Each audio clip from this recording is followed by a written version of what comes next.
What's up, everybody? You're listening to episode number 5 of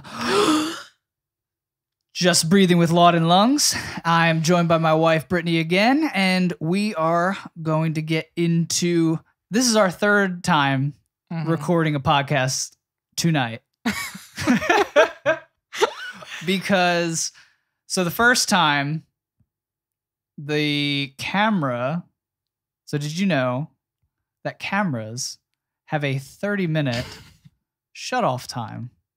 If you're using a DSLR camera that has video recording, the max that it can record is 30 minutes. In increments. Yeah, you have to start it again. But we're over here, cameras over there, and we didn't even know that it shut off until we were halfway there, and I look down at the computer. I'm like, it's not going. Uh-oh. Yeah. Second podcast. Video's going fine. We're moving through the podcast. And I look down at my computer again, and the audio's not recording. So we might be talking to ourselves right now. So if that happens again. Yeah, so I don't know. Maybe the video's not working. Maybe the audio's not working. Maybe you're not going to get a podcast today. We shall see. But no, I'm glad to be here again, and regardless of technology, we want to keep getting these podcasts out and keep having these conversations, because I don't know if they're meaningful to anybody else, but they're meaningful to us, and I like having them. So what we were talking about in the first time we tried to do this was social media. We're talking about the fact that right now, social media is just flooded with politics. You can't get away from it. You can go to any social media platform right now. There used to be some social media platforms that you could run to and not experience the politics. They were just fun. And that's pretty much gone now. And yeah. And you were talking about, explain it again. So you were talking about the reason you are not a big social media person. Or a politics person. So you don't know half of what I'm saying right now. No. But tell me your reason for not being on social media, because I think it's important. Okay. So I am not on social media a lot. I do have an account. Because, and this is my word for the night, it disturbs my peace.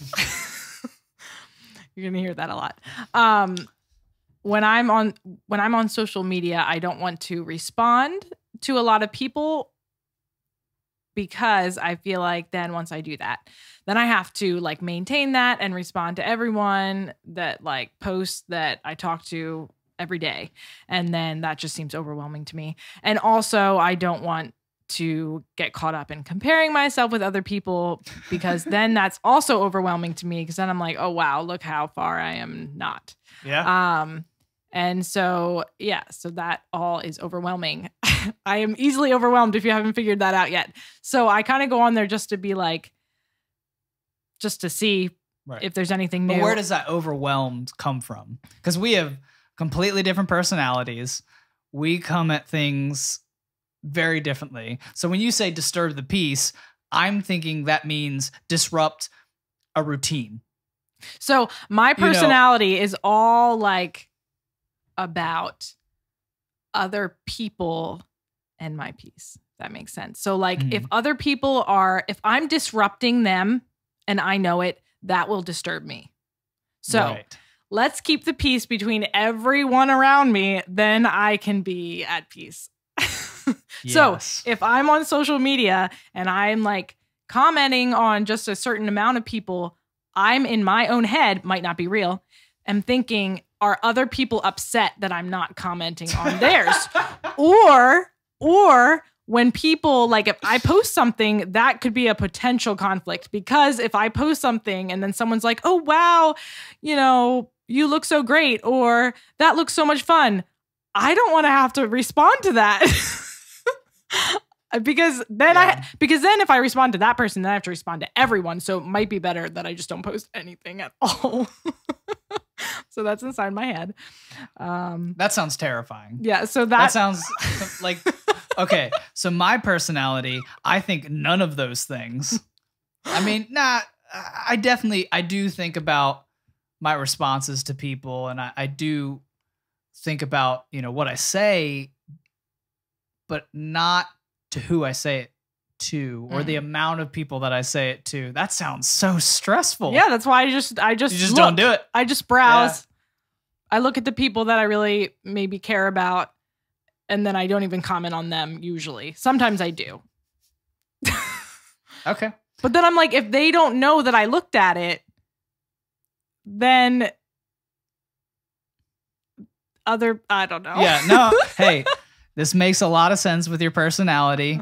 I do not think that way, but at the same time, I envy you for your ability to just stay away.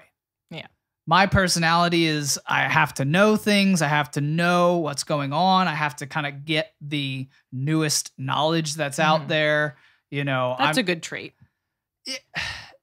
It is and it isn't. Because then I also fall into the trap that I think a lot of people are in right now with social media and politics and everything like that, is that you have to engage. And you don't. Right. At least not in that forum. Right. And you don't have to comment. And that's the trap. Yeah. That's the trap. You're getting all of the information, which is, I think for the most part, good. I mean, there's definitely so many negatives that we can bring up and talk about with social media and the internet and how it's, I mean, there's so many books now of how it's rewiring our brain and the way we think and the way we react and the way we relate to people. It's completely changed that. Can I comment on something about that? So I did a study, I don't know, a few months ago.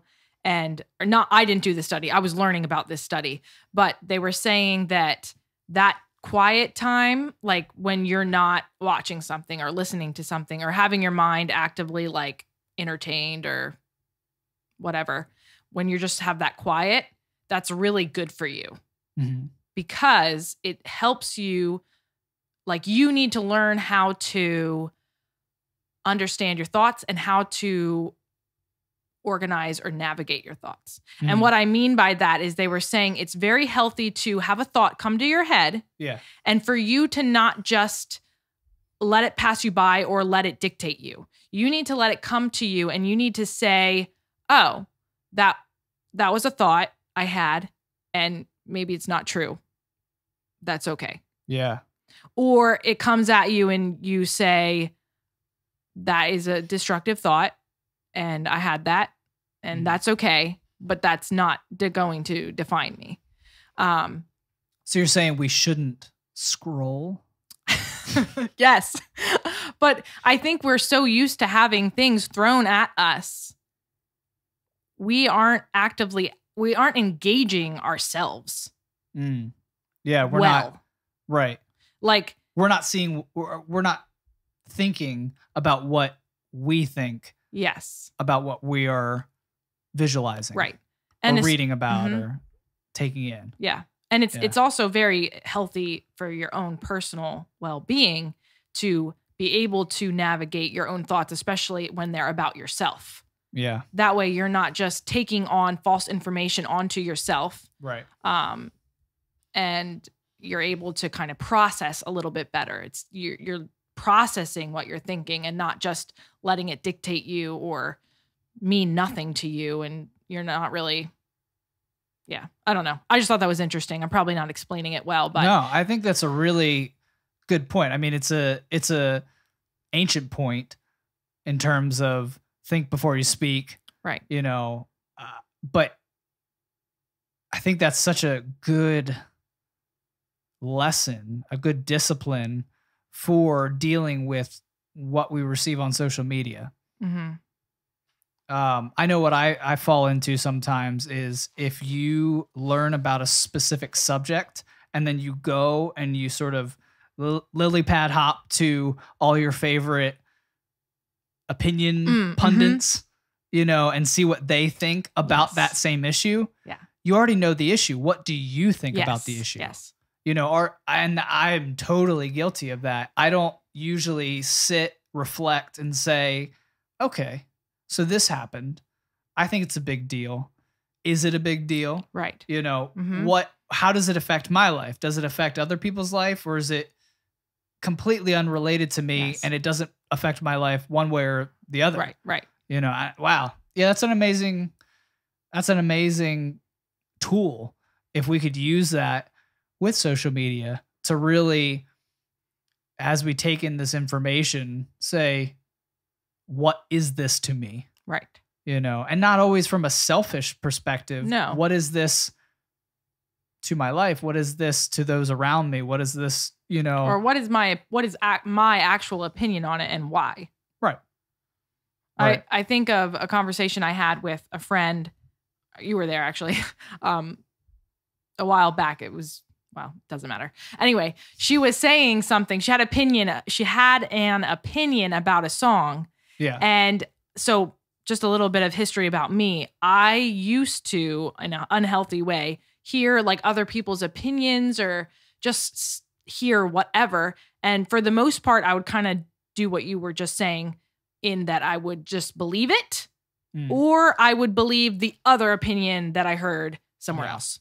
Yeah.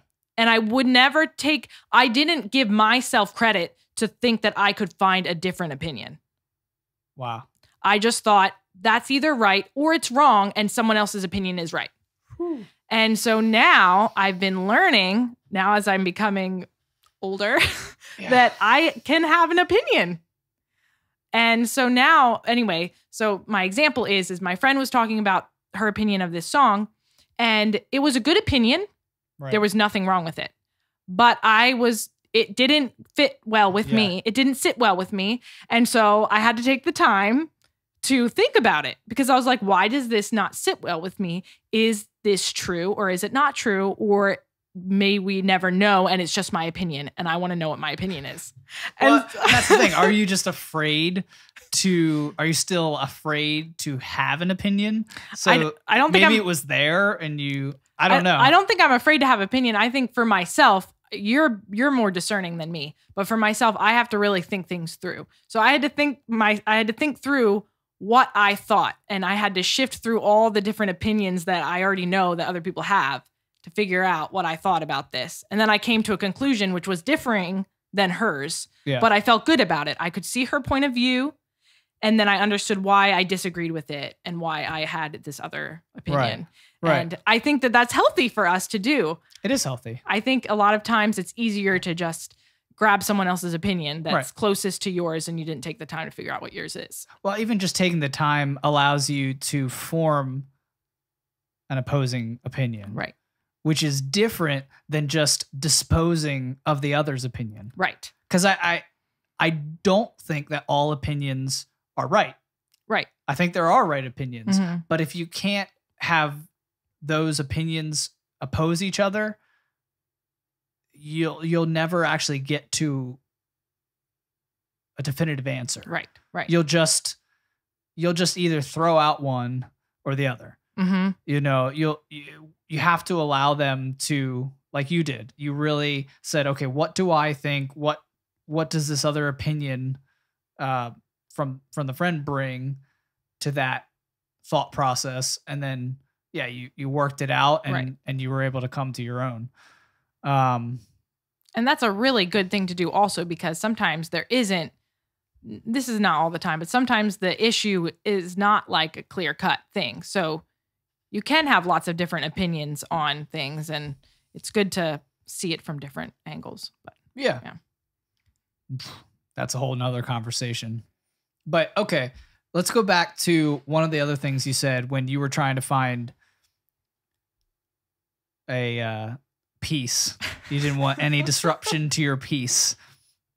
Was the way in which you want to avoid comparison. Mm-hmm. Talk a little bit about that, and I have some opinions on that, but I want to hear what you think. Well, when it comes to Facebook, it's like I'm not on it a lot actually.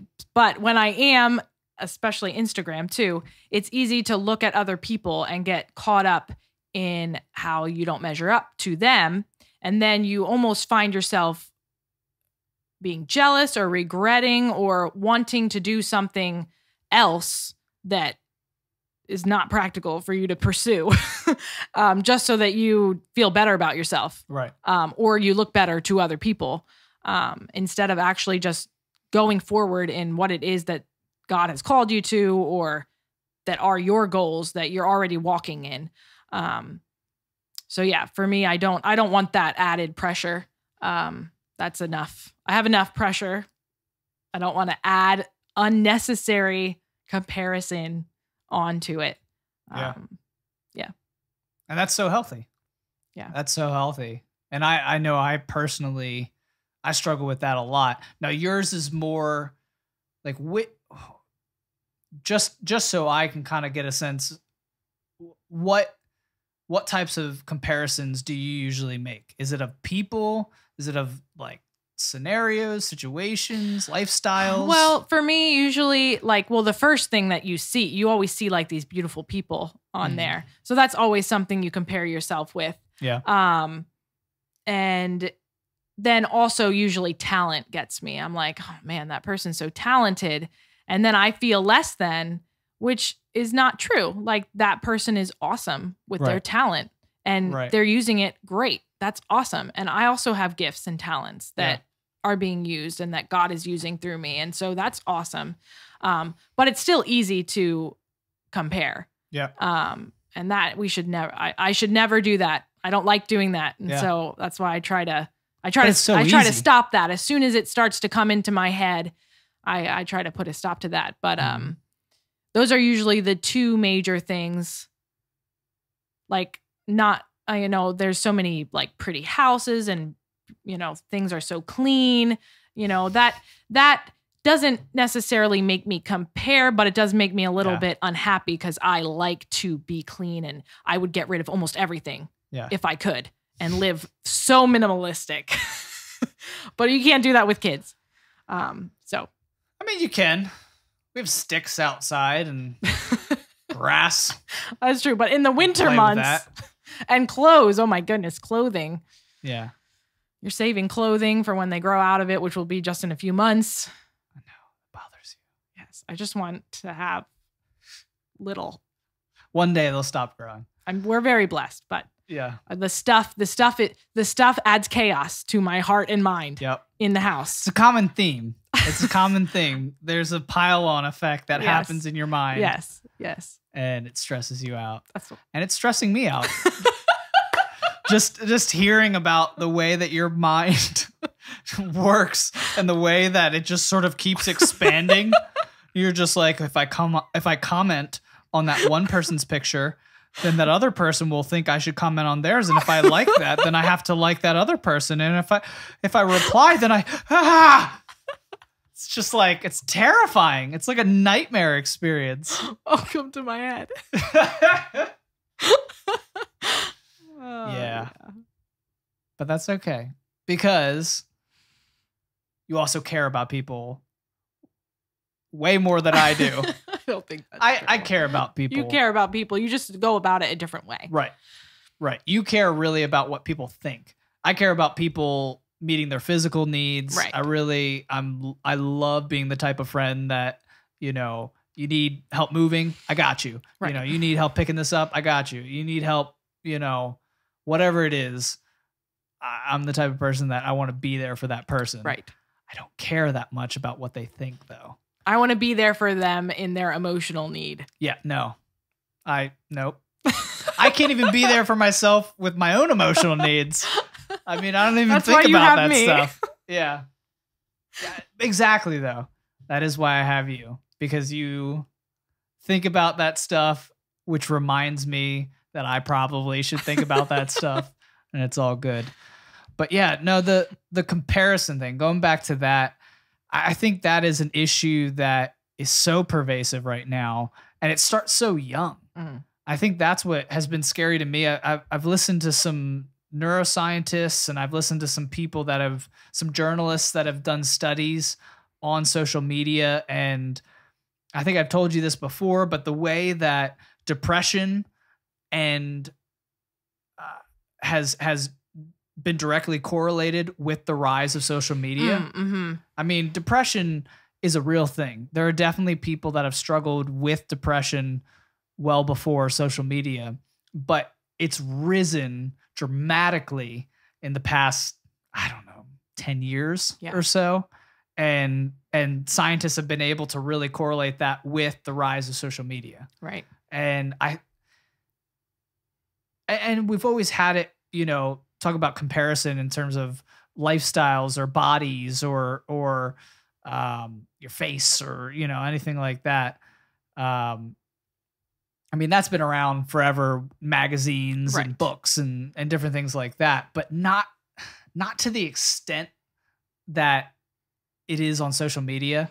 I mean, when you have whole classes of people now called influencers, especially you get on like the Instagram and you find all of these models and people selling products and you have all of these different people really putting out this lifestyle that most of the time is not real. Right. Most of the time they're not experiencing butterflies and daisies all day. You just see that. But it looks like that. Yeah.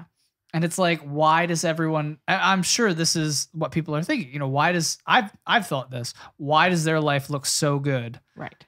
And mine sucks so much. Right. And then with oh my gosh, the filters, the Instagram filters right now, I didn't even know some of these filters existed, but I mean, the way that you're able to manipulate your face and just, I got acne, but that could be gone with one filter. Yeah. How amazing. It's amazing. Like, obviously I should use that filter, but I shouldn't because it's not real. Yeah. I don't ever want to put out something that isn't real because you don't know what type of damage it's doing to that person that's looking at that image. Right.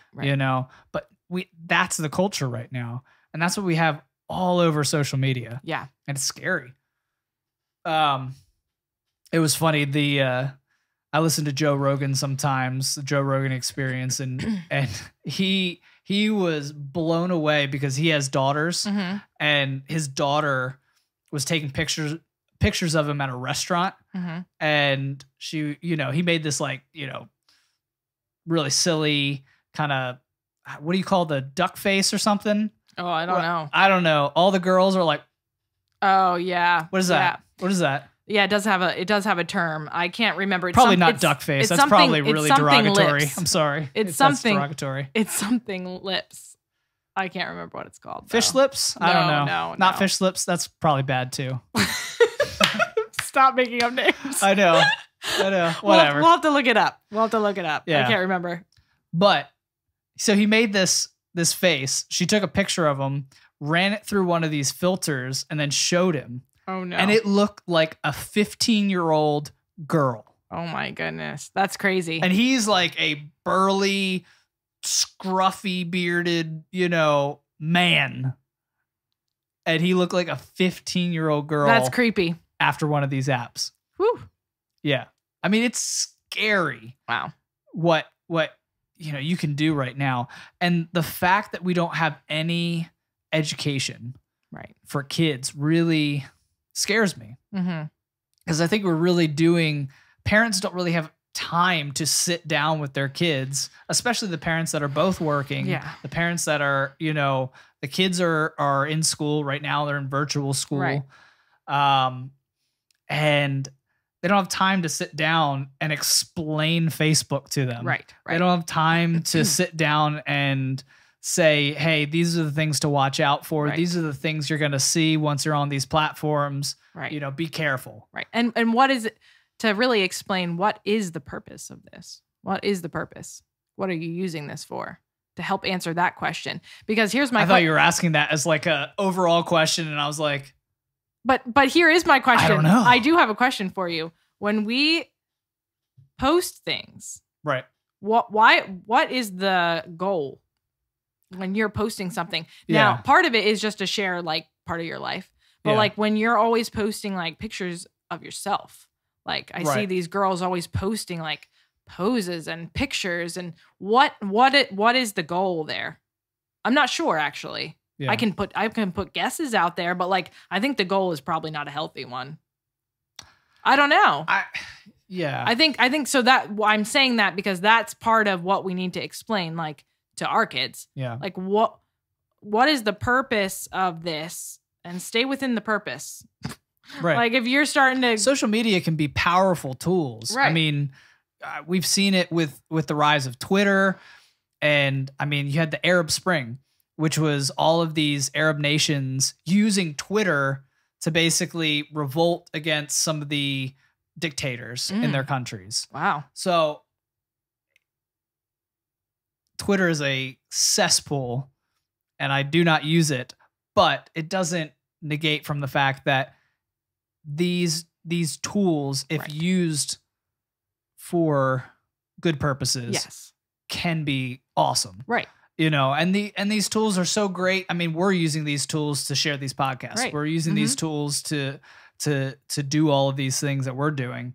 But yeah, I mean, coming back to like girls posting selfies and stuff like that. I mean, the whole selfie craze, scientists would say it's a dopamine. You know, they're trying to get that dopamine hit. It's the same as drugs. You know, each time you get a heart or you get a like or whatever platform you're on, you get a dopamine hit. You know, you get a tangible feedback. Yeah. That you could really feel. And I mean, it only makes you want more. Yeah. Yeah. You know, I totally have listened to celebrities or musicians that will post something, get like 2 million likes in a day. Wow. And be like, yesterday was 3. Yeah. You know what I mean? It's not enough. Right. Just like with everything else in life, money is not enough. Right. You can have all the money in the world. It's nice. It's helpful. You can do a lot of things with it. I am not downing money, but there's never enough. Yeah, yeah. You know, I mean, they've done studies on that too. Once you get past $50,000, like $50,000 is where you're able to live comfortably. You know, where you're able to pay your bills, live in a house, buy food. Right. And after that, it's just there's some perks. Yeah. You know, you can get what you want. You can yada, yada, yada. But, you know, there's not a net benefit to your souls. Right. You know, you're not getting anything to your emotional state the more money you get. That's basically what I'm saying. I think that is what scares me for these girls. I don't know. That's my heart is for those girls who are posting those things, because I'm like, your value doesn't come from those hearts and those likes. Like if that's what you're depending on, you're always going to be disappointed. Yep. And you're going to feel awful about yourself most of the time. And like, that makes me so sad for them. I've been there, not posting things on Facebook like that, but I've been there wanting approval from the wrong places. Right. And it's never enough. And as soon as something goes wrong, then you feel like it's all on you and that you're, not enough. And we have so many campaigns that have arisen over the years when we find out something is unhealthy. Yeah. You know, we have fights against smoking. You know, we have whole campaigns that are out there, lobbyists in government, just fighting the tobacco industry. And that's great. We know tobacco kills. We know, it's not good for you. But how many people are fighting against social media? How many people are fighting to protect our kids? Right. Not against social media. Against social media, but to protect our kids from the things that they could be witnesses of on social media. I mean, you can get things on social media now it's not social media's fault. I'm not blaming social media for Right. any of these things. But I mean, the fact that you can see certain violence, Yes. and they try to take down those videos, but they get on there. Yeah. You know, the fact that you can see porn Yeah. on some social medias, that's scary. That's you know, very scary especially as a the parent. Oh my parents that goodness. are handing a kid the phone and say, "Yeah, watch some funny videos on Facebook." Mm-mm. You can see some weird stuff on Facebook. You know. You see weird stuff everywhere now. Oh my goodness. Yeah. I was not watching TV, but I saw where I was working, there was a TV and there was a commercial and I was like, what just happened? I'm like, I would not want my son to see that commercial. Wow. I was like, I cannot believe, I just have to say that because I was just like, I am so glad we don't have cable. Yeah. I was like, I would not be don't have TV happy too. if he saw that. That should not be on television. That should not be on the commercial. If you want to watch that show, then that's fine. But don't put it on the commercial where little kids might be in the room. Anyway, that's my little rant. I was not happy when I saw that. I was not happy. Hey, I get it. There's definitely, I'm thankful that some of the platforms like YouTube and different ones are coming out with kid-friendly apps and things like that, because there are a lot of things that are able to get through, which is so sad. Just the other day, I was showing the kids like ballet dancing and like all the different kinds of dance. And then the one, you know how there's like little advertisements before the video, one advertisement came up and I was like fumbling to get my phone to like stop it. And what was it, like a horror movie or something? No, it was another advertisement. It was just about it wasn't bad. It was an adult. It was for an adult. Okay, I got you. It was not for them. Yeah. And I was like trying to get it off as fast. They didn't catch any of it. Well, especially the kids, they're going to be like repeating it around the house if it was saying some weird stuff. Yeah.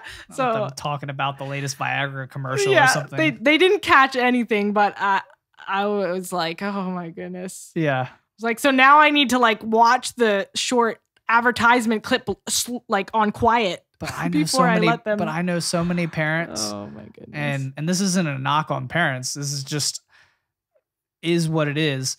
I know so many parents that hand their phone to their kid because they're doing something. Right. You know, I've done that. I've done that with like PJ Masks or something. I'll let them watch. Right.